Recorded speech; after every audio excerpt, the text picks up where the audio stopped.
Must I die on foreign soil, far from the presence of the Lord? Why has the king of Israel come out to search for a single flea? Why does he hunt me down like a partridge on the mountains? When the opportunity came, or at least when Saul presented the opportunity to marry one of his daughters, David's like, who am I to receive this honor? So, similarly here, David's like, what significance am I? I'm a nobody. So why are you bothering with chasing after somebody so insignificant? What's up, cool people? My name's Matt. Welcome back to our Bible study. Alright, so we find ourselves in 1 Samuel 26. So David's still kind of a fugitive of sorts. He's been hiding / running away from Saul, who's the current king of Israel, because Saul keeps being paranoid about David usurping his throne or whatever. David has been anointed as the next king of Israel, but he's not intent to, violently overthrow Saul, as we saw a couple of chapters ago. And last chapter he had this odd exchange with a dude named Nabal and his wife Abigail. Essentially, David was nice to his people. Nabal just kind of verbally spat in his face. And then Abigail went to smooth things over. And before you know it, God kind of, vindicates David so that he didn't have to do it himself. But that's kind of most recent events. Also, Samuel got a passing note, just a single verse literally in the previous chapter about his death. So, the namesake of this book of the Bible is no longer alive.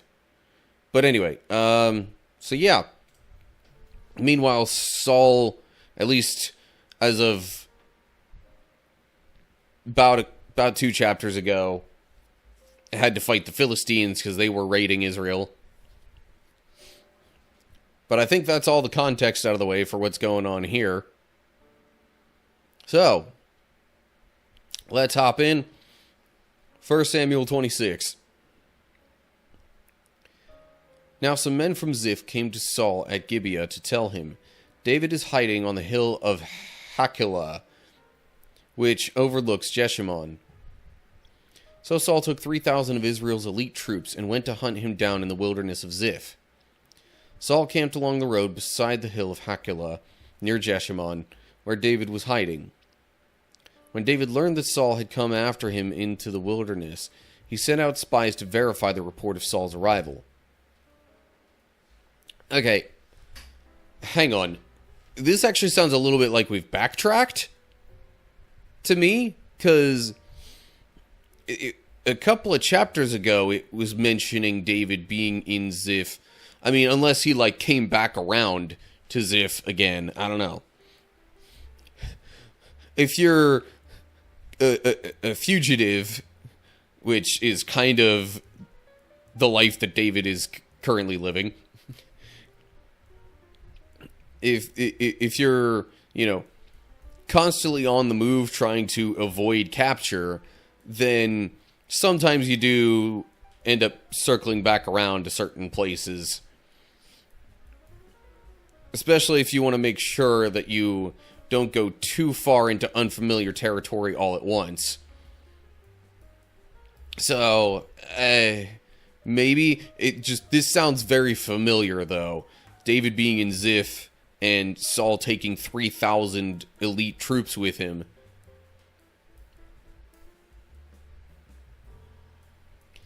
So,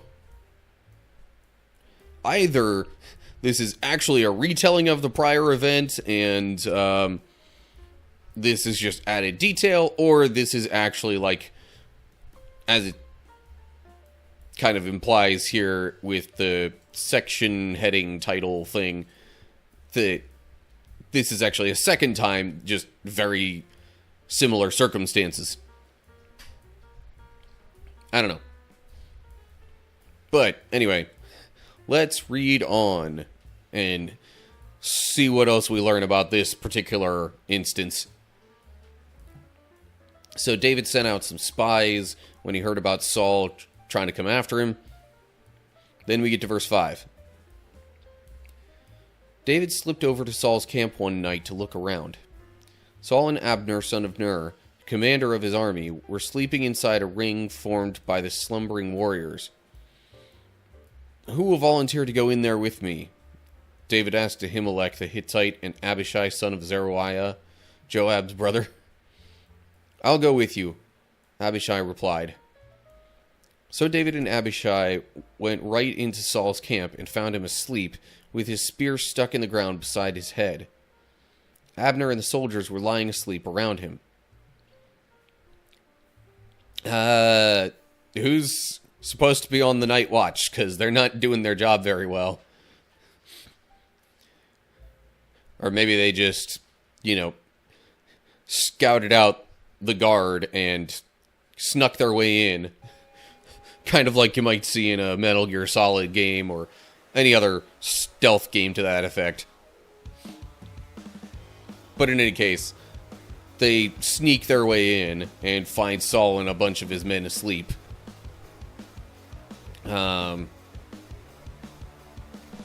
then we get to verse 8. "God has surely handed your enemy over to you this time," Abishai whispered to David. "Let me pin him to the ground with one thrust of the spear. I won't need to strike twice." "No," David said, "don't kill him. For who can remain innocent after attacking the Lord's anointed one? Surely the Lord will strike Saul down someday, or he will die of old age or in battle. The Lord forbid that I should kill the one he has anointed. But take his spear and that jug of water beside his head, and then let's get out of here."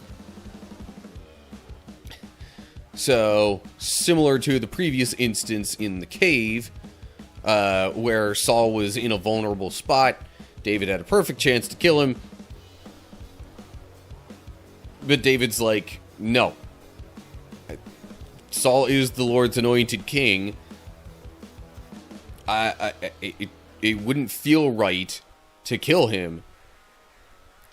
And if we do kill him, then there's no, we can't try and claim some sort of innocence in the matter if it comes back to bite us later. So, also, similar to the previous thing, the previous time where David took a piece of the hem of Saul's robe, they're taking things again to kind of make it clear that they were able to get there and had an opportunity, but chose not to act on that opportunity to kill Saul. Also realizing the previous time Saul said that he, at least it sure seemed like he and David were good. But, as I mentioned then, Saul is kind of back and forth on that. Perhaps due to the tormenting spirit that it has previously mentioned he struggles with. But anyway, so they have a chance to kill him and don't, because David just decides it's not his place to do that. If God really wants Saul dead, God can strike him dead. Let's pick up with verse 12 here. So David took the spear and jug of water that were near Saul's head. Then he and Abishai got away without anyone seeing them or even waking up, because the Lord had put Saul's men into a deep sleep. David climbed the hill opposite the camp until he was at a safe distance. Then he shouted down to the soldiers and to Abner, son of Ner, "Wake up, Abner!" "Who is it?" Abner demanded.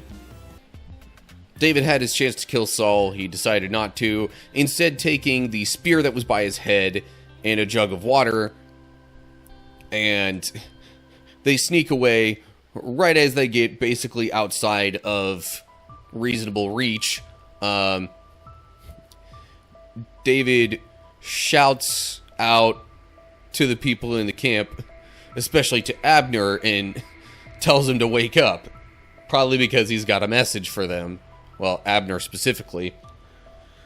So then we get to verse 15 here. Well, Abner, you're a great man, aren't you? David taunted. Where in all Israel is there anyone as mighty? So why haven't you guarded your master the king when someone came to kill him? This isn't good at all. I swear by the Lord that you and your men deserve to die because you failed to protect your master, the Lord's anointed. Look around. Where are the king's spear and the jug of water that were beside his head? Yeah. Taunting Abner for sure. Kind of all like... I didn't want to get a super sarcastic sounding voice there, but I can imagine it being all like, oh, Abner, you're so great at guarding Saul. But then pointing out how he's done a poor job of that.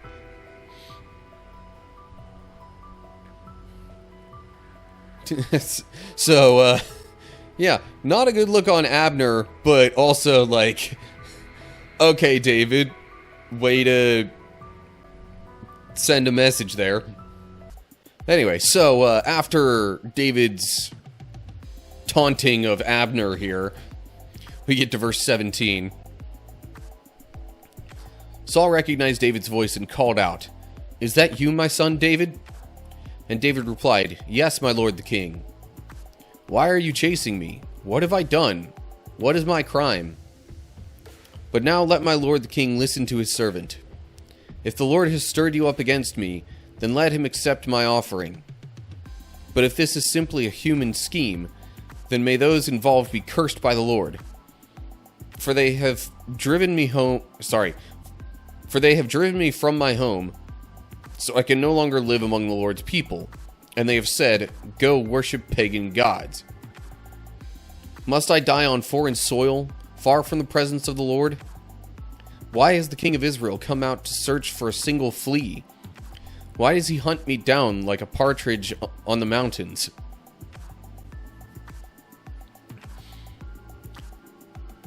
So, kind of like the last time David had an opportunity to kill Saul, he's just essentially trying to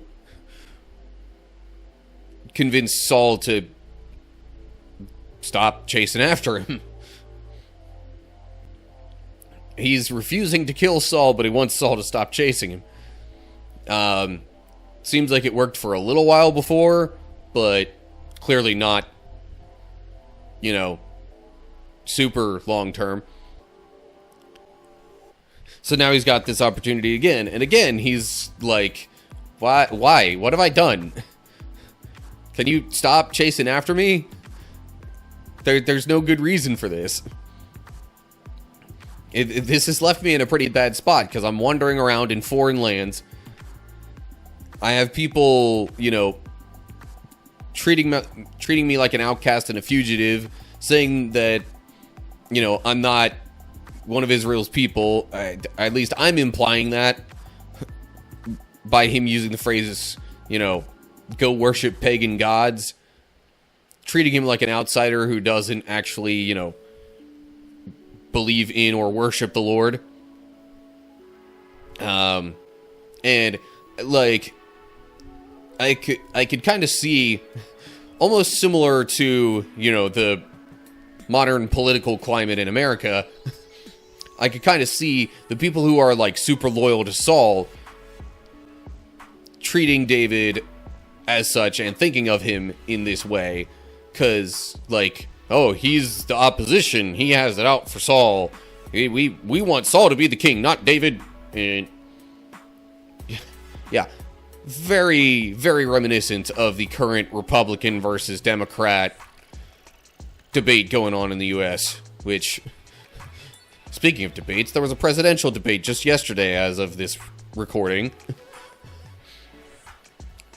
So, yeah, that's on full display as of late.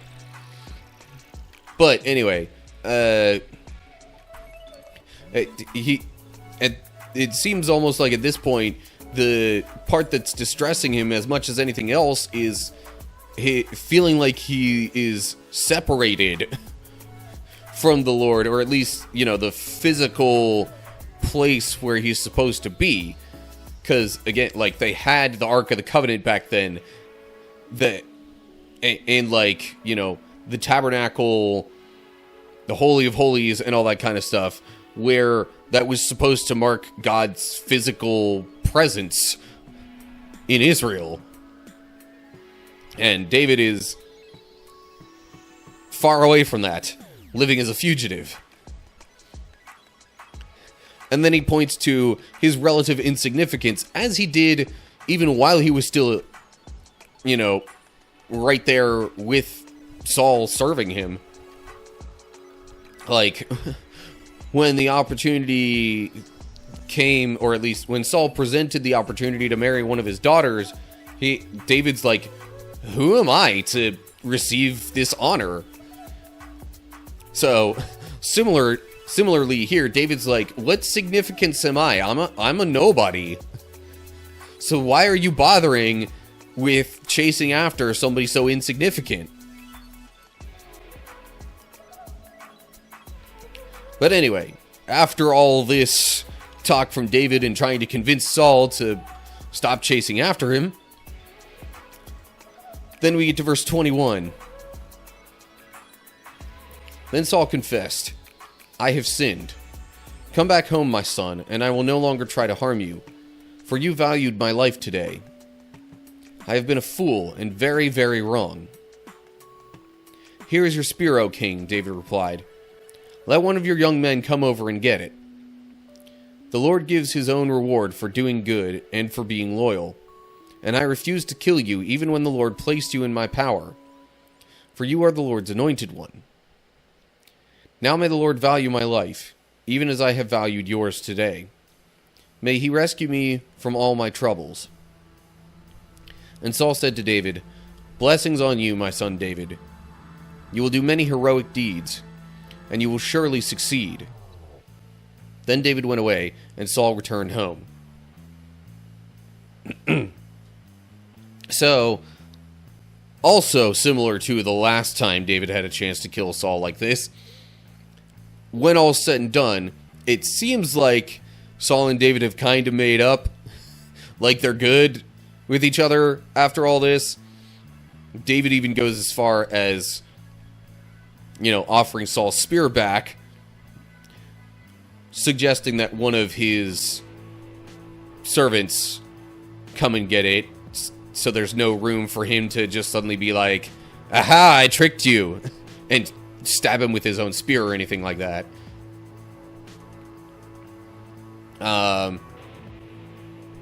But also, just like last time, they still split afterwards. They go separate ways.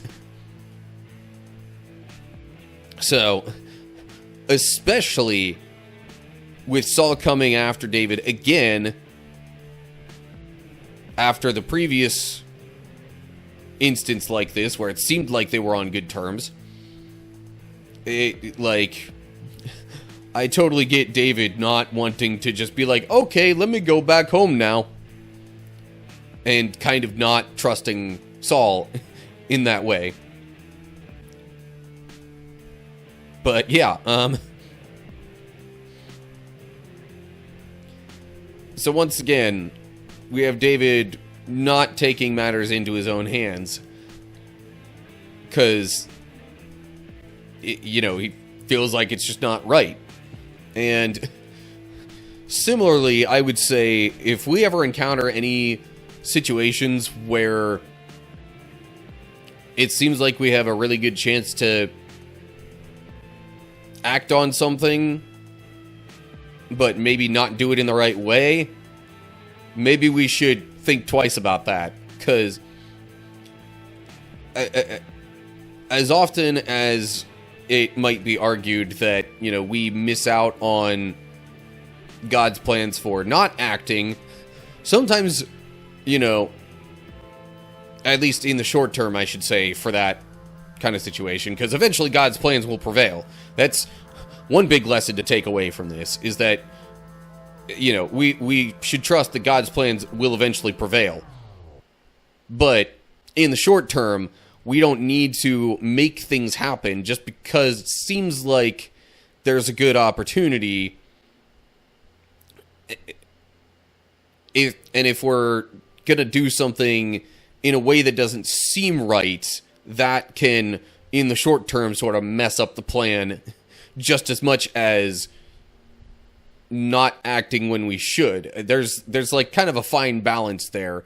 Ultimately, we should be seeking to do God's will, seek his guidance, direction, and, you know, wait for his clear signal to move, is what I would say. True.